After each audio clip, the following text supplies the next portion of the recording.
Friends, this video is going to be hybrid. I'm gonna make this video with my AI avatar. So let's begin. Ever heard about pirate exchange? Did you know that the world's first pirate stock exchange was established in 2009 in Somalia? The exchange allows investors to profit from the ransoms collected on the high seas. When a pirate operation is successful, it pays profit to the investors. The district also gets a percentage of profit from the ransoms from the ships that have been released. According to multiple sources, there are around 70 entities listed on the exchange.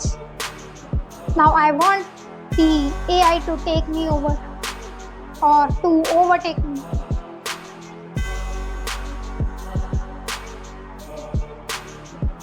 According to a former pirate who spoke to Reuters, the shares are open to all and everybody can take part, whether personally at sea or on land by providing cash, weapons, or useful materials.